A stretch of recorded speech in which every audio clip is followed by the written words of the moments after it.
Hello, Sifu John Cosma again. We're going to talk about Taiji walking. That's also a meditative form of walking. So you can use it for movement, you can use it for mindfulness, and to practice your Tai Chi. Also very good for the fitness with the legs. Even when I was weightlifting heavy, I didn't really need to do too much with my legs because all the martial arts stuff really did a good job developing them. When I studied sitting Buddhist meditation, there would be times where I'd actually get up and mindfully walk and then come back down and be able to kind of reset sitting a little bit better. And this can help with that too. So it has it's a multitasker in the words of Alton Brown. So I am going to review the basic pattern first and then show how to make the steps. Basic pattern, as I've shown before, is you cannot move the leg to step without it being empty. Empty means that it can be full, but you have to take all the weight off of it in order to move it. If you don't do that, it's what's called double weighted. It's a big no-no in Taiji Chuan.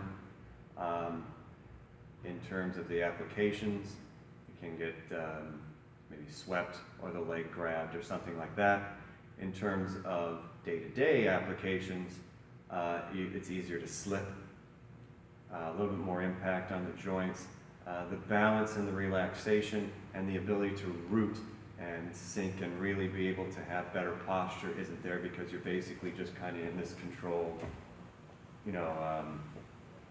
creepy creature fall.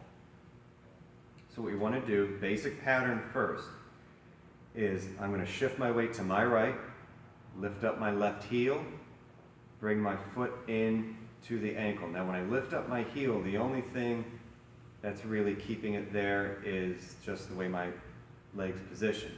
All my weight's here on my right. I'm going to step into the ankle so my foot's off the ground. Then I step back onto the heel, set the foot down. At this point, my weight's still here on the right. My left leg is empty until I push over, and now all my weight is here on my left. I lift up my right heel, I step in, I step out onto the heel first, onto the foot, and then transfer my weight. Lift up the heel, step in, step out onto the heel, set the foot down, push, transfer weight. Lift and empty the right leg, step in, and I'm going to step out onto the heel first, then the foot, still empty, then transfer weight.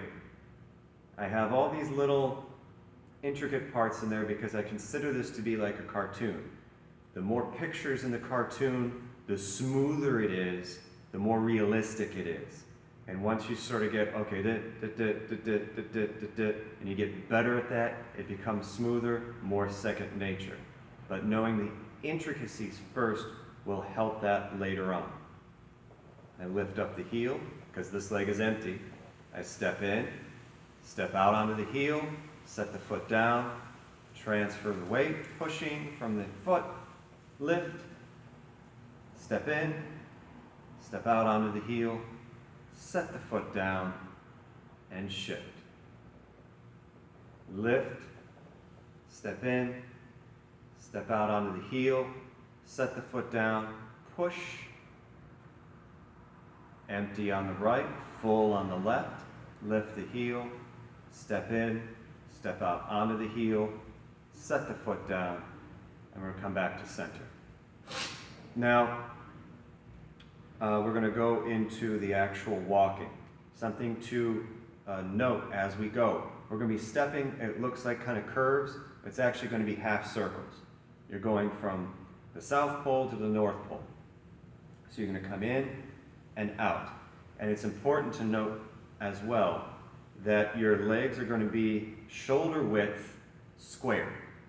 So since you're looking at me right on, in these bow stances, this will help you go from bow stance to bow stance. We'll talk about stances later. If I draw my foot up from the back, or rock back and draw this foot, the front foot back, I'm going to take my back foot right now. As I drag it as straight as I can up, roughly shoulder width. Now if I get into the stance and I'm onto the side here, and note too, my knee is right over the toes, not going beyond it, and my knee and my foot are in a line. My back foot is at 45 degrees, my front foot is straight.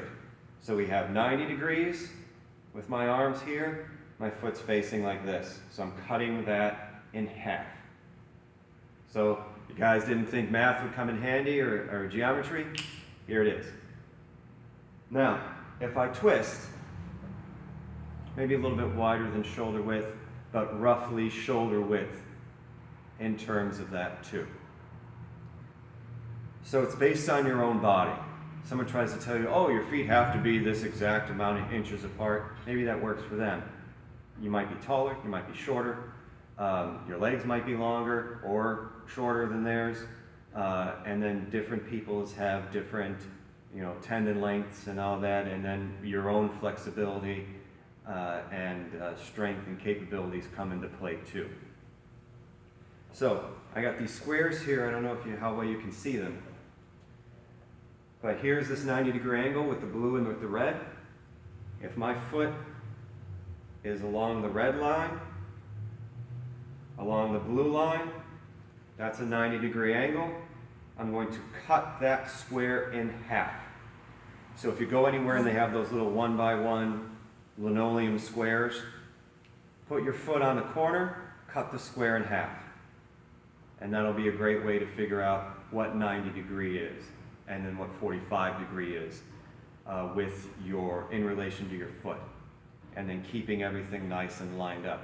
The posture we talked about before still stays into place with the shoulders over the hips, head up, chin in, tongue behind the teeth at the roof of the mouth. I'm going to go from the side and then go towards the camera here. So what I want to do is, again, I'm going to shift my weight this time to the left, lift up my right toes, there's the 45. Cut the square in half, 45 degrees. Shift my weight over to my right, because again, I can't move this left if there's weight in it, only when it's in the right. Lift up, step in. I'm going to step forward and out, shoulder width, onto the heel first. Left leg still empty, right leg full. Set down the foot and push from the back heel. A little addition now too, watch my hips and my waist.